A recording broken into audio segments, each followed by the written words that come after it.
You attended seminars, and you said your reason there was to learn more about yourself.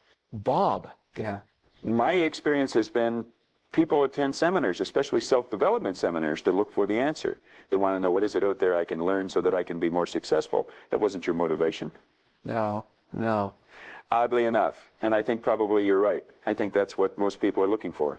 I think they're looking for an answer outside of themselves, and they're never going to find it. And he told me if I didn't like the results I was getting in my life, that I was going to have to change me because they were my results. And he said, if you're going to change you, you're going to have to find out something about yourself. And that seemed to make sense. I don't think it was an earth-shattering idea. It wouldn't give anybody a brain hernia. But it made a hell of a lot of sense to me. So I started to study myself. I found most people don't know who they are. They really don't. What do you mean? I mean, I know my name, I know my age, I know where I live. What else is there? Yeah, that's not you, though. That's just it. I know what size. Mumbles. If you ask the average person who they are, they'll give you their name. They'll say, I'm Bob Proctor, but I'm not. Bob and Proctor are two words. My parents gave them to me. They're called names, but it's not me. It's my name. Then somebody will say, well, this is me, but this isn't me either. It's my body. Like you never phone down here to the studio and say, body won't be in today. It's sick. Tom, chuckling. Okay. You know, we don't say I'm hand or I'm leg. We say my hand, my leg, my body, my name. Who am I? Well, that's an interesting question. And I believe if a person will start to study that and look for the answer, they'll find it. See, I think we live simultaneously on three planes of understanding. We're spiritual creatures. We have an intellect. And we live in physical bodies. But because we lack awareness or understanding of who we are, we're totally locked into a physical world, and we let things outside of us control us. 95% of the population are reacting to life. They're not really living at all. Tom, okay, and would you call that one of the barriers to success? Oh, there's no question about it. I think there's two barriers. Success is a funny word.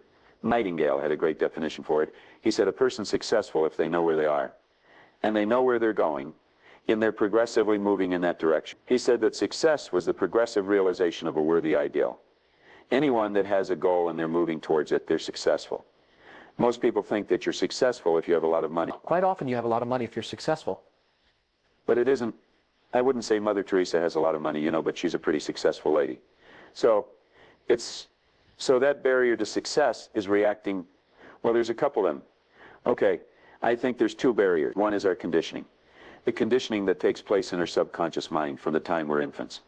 All we can do is act and talk like the people around us. That's why we learn the language we learn. If there was 10 languages spoken in our home, we'd learn 10 languages without any trouble. There's usually one, and that's the only one we ever learn, and we grow older and we think, oh, I couldn't learn another language. But I think we're conditioned. We have a real strong conditioning, usually with not some very good ideas. And then that's the barrier that's inside us. The one that's outside of us is our environment.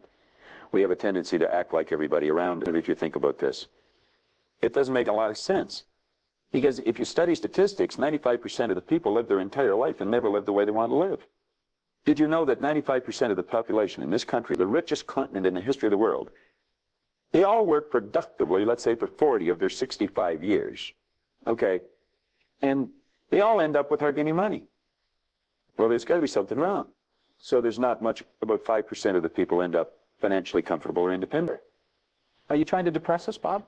Because no, actually, I think it's quite an exciting idea, because you see the idea behind it is that anybody can win. Any one of us. If we start studying these statistics, I think we'll arrive at the conclusion, geez, I better start thinking for myself rather than follow everybody.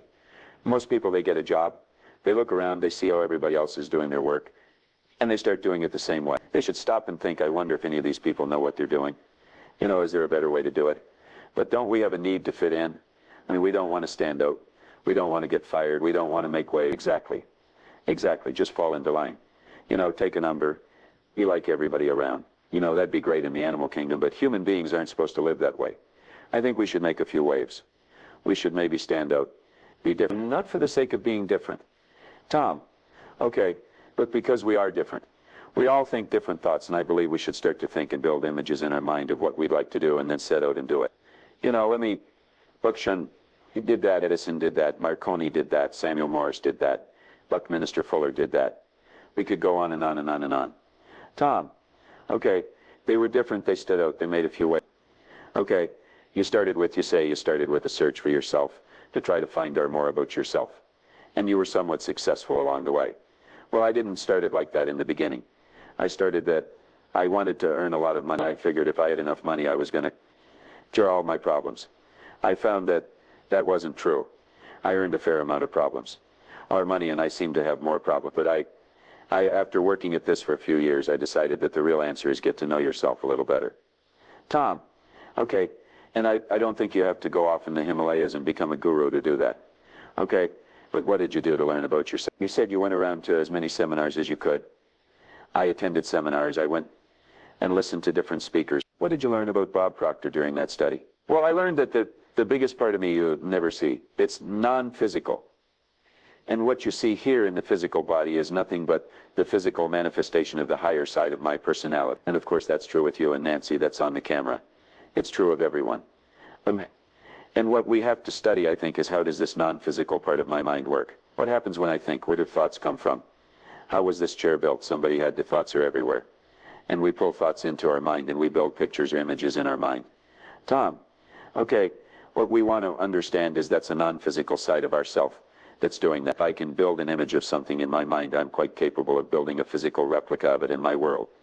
So if I build an image of me as a happy, relaxed person, I can live like that. If I build an image of myself as being prosperous, I can become prosperous. So if we think rich, we will be rich. Absolutely, we're already rich, just short of money. Both men chuckle. Tom, okay, those of us that like to acquire more money and or happiness or whatever, we see success as those of us that want to reach the goals that we've set for ourselves. We do it first by, well, the first thing you do is sit down and decide what you want. If it's money you want, how much money? Tom, lots of money. Well, nobody knows how much lots of is, so you've got to be specific. Tom, okay, you write down on a card exactly what you want, and you carry that card around and read it off. Now this is what I learned in this book, Think and Grow Rich, and it's what I teach in the seminars. I'll teach people how to set goals. But you decide exactly what you want, and then you start to think. Now you're going to have thoughts come to your mind of why you can't get it. You have the ability in your conscious mind to reject that idea, kick it out of your mind. Thinking of why you can't do something is never going to do you any good. And keep thinking until you start to think of thoughts of how you can do it. And the way will be shown to you. It comes in the form of images in our mind. Think of how you can and not why you can't. Okay? So our first step is to set some goals. That's the first step. Think about how we can go about reaching those goals. Now I would say even before you get into that, you should get a good book and start to study it. Select a person who is already doing something that you'd like to do. Get to know that person. Go to the experts for advice. Don't ask the person next door, your mother, father, brother, or the guy that works beside you, because they don't necessarily know. There's no point in asking a person how to earn a lot of money if they're only earning 10,000. If they knew, they'd probably be earning a lot. Tom, I think that's fair. It's like, don't go to a sick doctor if you want to get healthy. Tom, okay, so you find someone that you can go to for advice. Get a real good book and lock into that book and start to study. Like I've got this one that looks like a Bible, you know, but this is Napoleon Hill's book, Think and Grow Rich. I've been reading this thing now for 23 years. I'll probably read it for another 23 years. I get another good book that I brought over here. It's called The Power of Your Subconscious Mind. I'm not getting a commission for selling this. The author's dead now. He's been gone for a couple of years, but Dr. Joseph Murphy wrote this book, The Power of Your Subconscious, and that's probably one of the best books that you're ever going to find, because you're going to learn something about your mind when you read this book. Tom, okay, now I read a lot of books. I've got probably 1,000 books sitting in my den at home in my library, but the one that I carry, where's the value for you to reread that? Read it again. I mean, you must know it well enough that I think I could probably recite it verbatim. But the secret is, I once read in a book where it said when you read a good book through the second time, you don't see something in it that you didn't see before. You see something in yourself that wasn't there before. You see, when I read this, I created greater awareness. Let me just read you one line out of here, 2 lines. Tom, okay, Phil said the missing link in all systems of education known to civilization today may be found in the failure of educational institutions to teach students how to organize and use knowledge after they acquire it. He went on to say that we should understand the real meaning of the word educated. It's not going to a brick and mortar edifice for 25 years. That's gathering in. You'll probably develop your memory. Now he said the word education come from the word educate. And he says it's derived from the Latin word educate, meaning to induce, to draw out, or to develop from within. An educated person is not necessarily one who has an abundance of general or specialized knowledge. An educated person who's one who has so developed the faculties of their mind that may acquire anything they want or its equivalent without violating the rights of others. An educated person is the one that knows how to go and get what they want out of life, without being Tom. Oh, in sense a researcher, somebody who knows what they're looking for and knows how to go about finding that. I think we should forever be involved in research because learning is a lifelong process. You never stop learning. Education means to draw out from within. We're drawing on an infinite source. We've got deep reservoirs of talent and ability within us. We can learn to do anything. We have phenomenal powers. If we used our body like we used our mind, we'd probably just move our little finger. Okay, we don't exercise our mind enough. Oh no, but we're not taught to. Kids in school should be taught before the school year ever starts to sit down. They should be given a blank report card and get them to visualize the marks they want to get and write your own report card. This is before school starts. First week in school. And then the teacher should say, now I want you. That's following the success principles that go back 6,000 years in recorded history. That's how everything was accomplished. And that's not engaging in fantasy thinking and wishful thinking. Hell no. In daydreaming we talk about. No. Oh, that's where all greatness comes from. Greatness comes from fantasy. I would imagine that when Edison first saw the light bulb, he was fantasizing. But he kept fantasizing and he built it into a theory. And then he built it into an image and then he built it into a... I mean, when I was a kid, it was a fantasy to think of going to the moon. We've been up there with cars, playing golf. Okay, you mentioned in terms of success principles, attitude, this business of attitude. It takes in the way you think and the way you feel and the way you act. I'd have a difficult time really explaining attitude, right, just in a conversation. I use a board in a seminar. And well, I did an attitude seminar last night. We spent 3 hours dealing with that one subject. You know, so to do it here in 3 minutes, I can do it. I haven't learned how yet. Let's put it that way. Tom, okay, I recognize it's difficult because we talked, you have to have a winning attitude though. Okay, in human relations, we talk about the toughest thing with managing people, the toughest thing to deal with is their attitude. That's right, that it's almost impossible to change another person. That's the one thing where management falls down. We can't change people's attitude. Well, nobody can change another person's attitude. And the only attitude we can change is our own. But you see, if management have the idea it's their attitude, and we can't do anything about it, then they're not going to do anything about that. But if management arrive at the conclusion, yes, it is attitude, and let's teach the people something about attitude. Let's teach them something about themselves. Let's make them realize that they're worth something, that they're valuable, they're the greatest resource we've got. Companies spend about 65% of every dollar that comes in, goes back out on employees, and wages and benefits. And yet management knows less about employees than anything else. They know more about the gadgets and the widgets than they do about the people. Okay, so you're suggesting that we develop a winning attitude. It's called the law of polarity. Everything has its opposite. There's a right and a left side. There's a front and a back, and up and a down, a hot and a cold, positive and a negative, yin, the yang. Well, you can think negative or you can think positive, but you can't think both at the same time. We're only going to think one way at one time, and we have to train our mind to think or look for the positive or the good in things. There's good in everything. There's no such thing as no good. Tom, car broke down on the way over to the station. There's something good about it. Now you may have to look to find out what it is. No, okay, but there's something good in everything. There has to be a positive and a negative for anything to exist.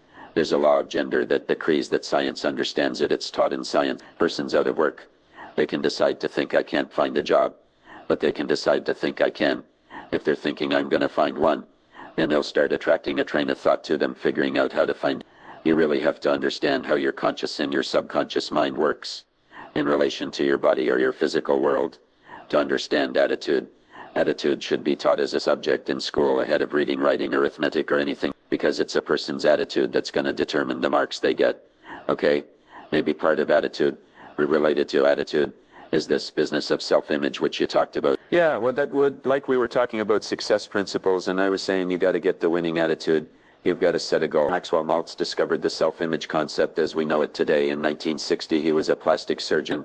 He realized he was operating on people. He may remove a nasty scar from their face, and he'd notice sometimes when he removed the scar, maybe did a nose job on them or something, there was a great psychological change took place in the person. Where they may have been introverted, they started to become very gregarious and outgoing. And he started to study this, and he wrote a magnificent book on it called Psychocybernetics. And psychocybernetics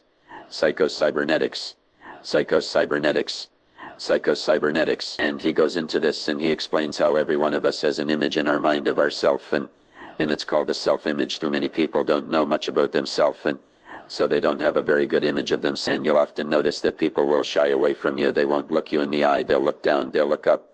They'll never try to do anything of any great consequence because they don't think they can.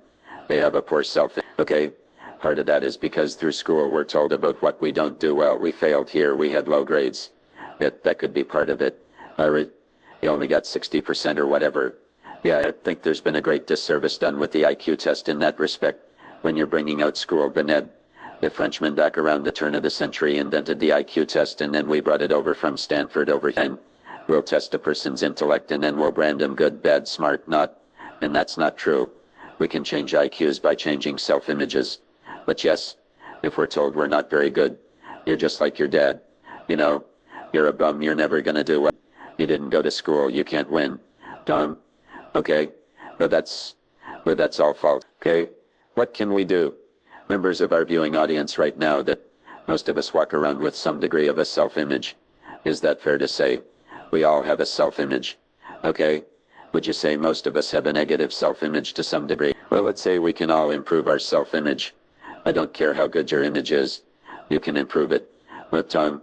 Okay, how can we improve it? If I could give you just a simple tip on it. If a person would sit down and let their body relax, totally relax, and then start to visualize in their mind, see themselves the way they want to see themselves, which may take a good deal of thought since we're not sure at first. Oh, you relax, yeah. I mean, in terms of how we want to see ourselves. Maybe we don't know how we want to. Tom, okay, now understand that that's a picture in your mind. When you pick up a book, the book is nothing but a picture that an author has painted in words. Van Gogh, the great artist, was asked one time how he did such beautiful work. He said, I dream my painting and then I paint my dream to get the picture in the mind and then paint it on the wall or on the canvas. Well, if we would relax and build the image in our mind of how we'd like to see ourselves, how we'd like to see ourselves acting in life, relating to other people, our social life, see ourselves in the position we hold, or how we make our sales presentations if we happen to be in selling or something, and then take that picture and describe it, write it out in the present tense. I am so happy now that I see myself, and write it out.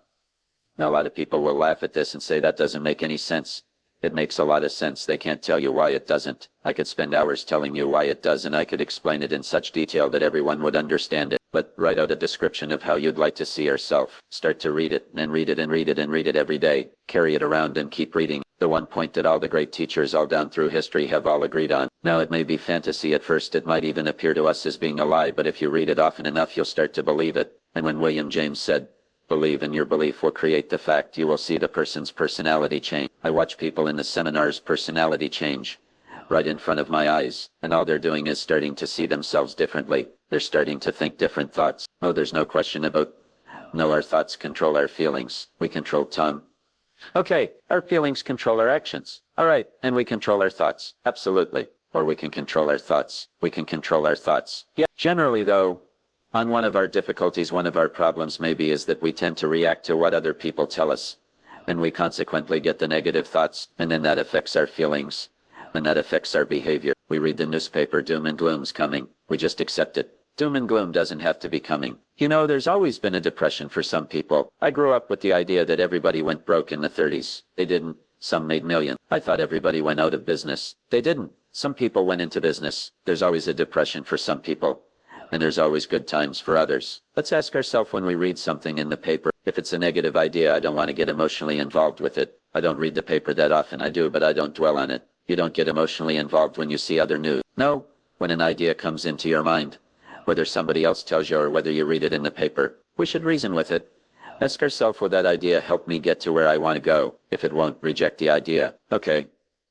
All right, Bob, I appreciate it. Our half hour's gone by already. Bob, went fast. Very quickly. Those that are interested in learning more about your philosophy of success, and I know you do give very specific tips in what they can do to become more successful, are welcome to attend your seminar. Absolutely. Tell them to phone the office. Gentle electric piano music. We run seminars all the time. Terrific. Okay, I appreciate it. Thank you much for joining us. My pleasure, Tom. Glad to be